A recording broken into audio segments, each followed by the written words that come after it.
In this video, we're going to be focusing mostly on triangles. In our last video, we were talking about all types of polygons and how we can use proportions to find missing sides. In this video, we're just going to focus specifically on triangles and things we can do with them with proportions. So hopefully you're familiar with examples like this and how to solve those. Again, if we're missing just a side length, whether it's the shorter or a longer one here, we can always use just a ratio comparing the left side, so 5 to x, and that's equal to a ratio of the right side. Since we started with the top on the top, then we got to start with the top of the right side on the top as well. So we're just comparing, setting up ratios comparing the sides, the left side to the right side. Cross multiply to solve, so we get 5 times 1 is 5, and 3 times x is 3x. If we divide by 3, we get x is 5/3, or we could say it's 1 2/3. Okay, so that's the distance or the length of x. Alright, so if we're missing a side length, that's what we've been doing. So on this next example, we can do the same thing to solve for x. We could set up a ratio that was, if we want to compare the smaller to the bigger, that's fine. Let's say 3 over x, as long as on the next ratio we said 2 to 4. And that would give us, when we cross multiply, we get 12 equals 2x, so x would be 6. Okay, but there is another way that we can do this, and actually it's a way that will help us solve for y as well.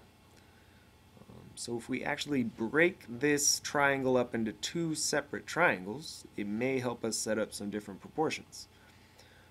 So if we ignore this portion on the left here and we just look at this tiny triangle right here, let's just redraw it so we can actually visualize it. So x is on top, 4 is on the bottom, and y is on the side. So there's that tiny triangle right there. We also have another triangle, and it's a much bigger triangle. It's the entire triangle here. If we just look at the outside and we ignore this middle part, we have a much bigger triangle. And we have an 8 as a length right there. On the bottom we have 2 and 4 put together, so that gives us a total of 6. And over here we have 3 plus x. That's going to give us this entire distance right here, this entire length of the segment. So now we have 2 similar triangles, which is the same as having 2 similar polygons. They are polygons. So we can compare corresponding parts and set up ratios and set up proportions to solve for missing sides. So let's do the same thing with x again. Let's say that we didn't do this and we just immediately set them up as 2 different triangles. Well, we would compare 4 to 6 or 6 to 4, it doesn't matter. I always like to compare smaller to bigger, but it does not matter as long as you keep your ratios doing the same thing. So if I compare smaller to bigger here, 4 to 6, I would reduce that. That helps my math.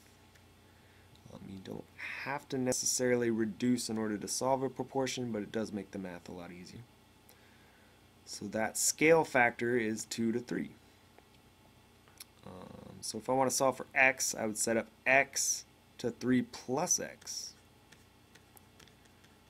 And then we would cross multiply to solve. So we would get 3x, this cross multiplication. And then when we cross multiply the other side, we got to make sure and distribute that 2 to each of these 2 terms. So we do 2 times 3, that's 6, and then plus 2 times x, plus 2x.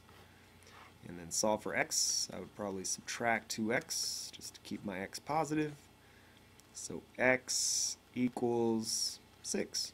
Well, that's the same thing we got when we did it the other way. Okay, so x equals 6. Well, let's do the same thing and solve for y now. Let's see if I got enough room here. There we go. We're going to use our same scale factor, 2 to 3, and now set up a ratio comparing the corresponding sides that y belongs to. So y is this side, and its corresponding side would be 8. Since I'm comparing smaller to bigger, I would have to say y over 8. Cross multiply to solve. We got 3 times y is 3y. 2 times 8 is 16. So then when we divide by 3, we get either 16/3, that's what y equals, or we could set that up as a mixed number. We would say 3 goes into 16 5 times without going over, and that gets us to 15, so there's 1 left over, and 3 was our denominator, or our whole numbers there. So 5 1/3 is the length of y. Alright, so let's do another example where we break this up into 2 different triangles, and it helps us to solve here. So our first triangle, hopefully you see, is this tiny one right here. So if we redraw that, you don't always have to redraw both of them, but it does help to keep all your lengths in order. And we got our much bigger triangle here, the whole outside. It's kind of ugly, but it'll work. So this is why I like to draw 2 different triangles, because it helps me remember that this distance, or this length right here, is 6 plus y. This distance or length on the other side is 9 plus 15, or 24. And we got an unknown value on the bottom, x.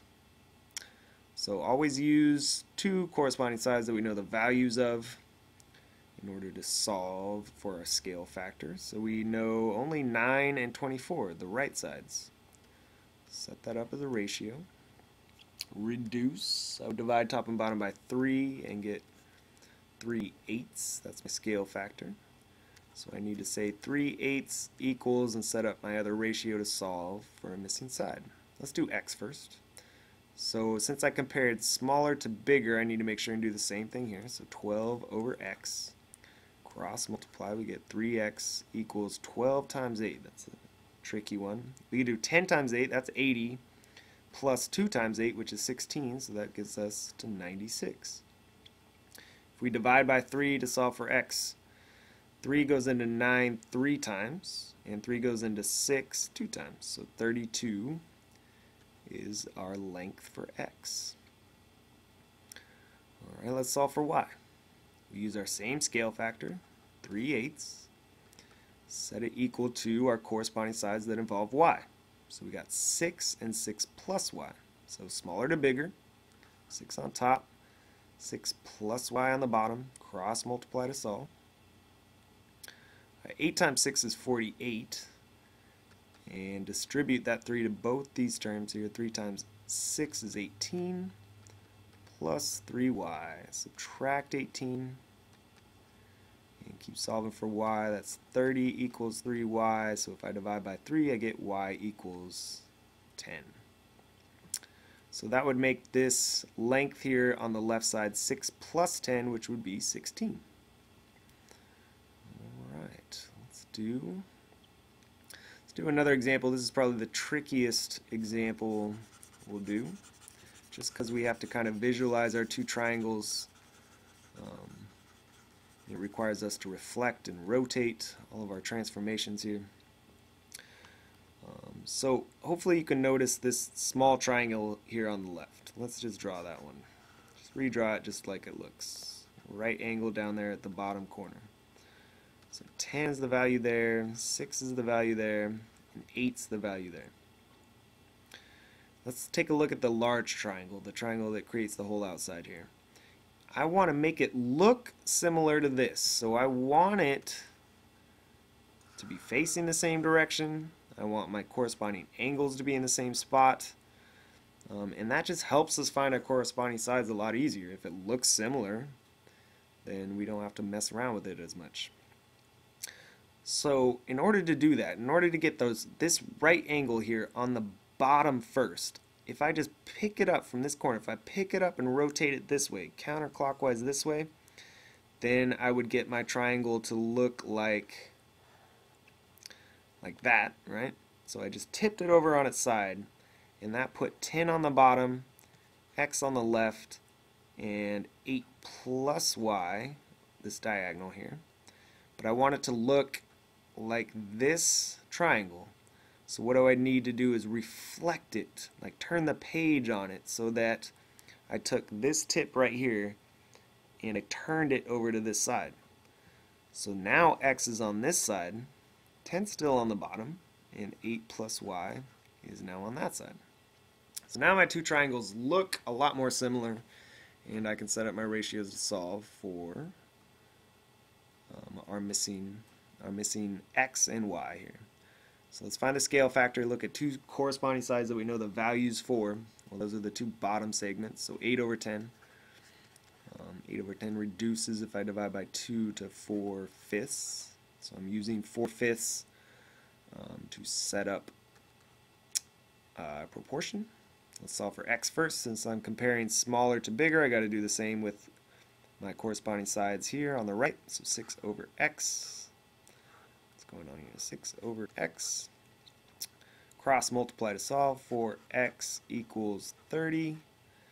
So x would equal 30/4. If I reduce that, I get 15/2. But maybe 7.5 or 7.5 would make more sense. So all those forms are all equal forms, but we just gotta put it in a form that we would like, or in the same form that we were given the information in. Let's solve for y. Same thing, use our 4/5 scale factor and compare 10 to 8 plus y. So that gives us 50 equals 32 plus 4y. Subtract 32, that gives me 18 equals 4y. And if I divide by 4, then y is 18/4 or 9/2. Y equals 9 over 2, or 4.5. So I'm moving kind of quickly because I want to get to these last two examples here. So we can use similar triangles. So breaking two triangles up and talking about their corresponding sides to set up proportions and solve. We can use that to find heights of objects. It's pretty crazy. So if I draw myself a tree that I want to find the height of, doesn't matter what the tree looks like here. Here's a tree. And if I'm standing next to that tree, a certain distance away, let's say that I am 2 meters tall. It's about 6 feet. And there's a sun shining up here. It's casting a shadow, and my shadow measures, what am I going to say here? Shadow measures 5 meters. Let's say I measure the tree's shadow. And the tree's shadow would be this total distance right here, right? Say I measure that to be 25 meters. Okay, well, you can start to see that we got two triangles here. What's missing here is going to be the height of the tree. We could set it to x or h. Doesn't matter. So I have this smaller triangle here that's me casting my shadow. And I know 2 and 5, those are the lengths I know of that triangle. And then I have this much bigger triangle here. And 25 is the length of the bottom, and the unknown is on the side. Well, now we have two similar triangles, and I can actually set up the proportion. Let's find the scale factor. 5 and 25 are the two corresponding values that we know. So 5 over 25, if I divide by 5, I get a scale factor of 1 to 5. So this tree is basically 5 times bigger than me, and the shadow it creates is 5 times longer. So we use that. 1/5 equals, we're comparing smaller to bigger, so 2 to h. Cross multiply and we get h equals 10. So since we're using meters, we would say 10 meters. So our height of our tree is 10 meters. So there's a nice way that we can use similar triangles to find heights of objects. We can also use it to find lengths or distances. And we don't have enough time for that, so hopefully you can practice some of that stuff on your own.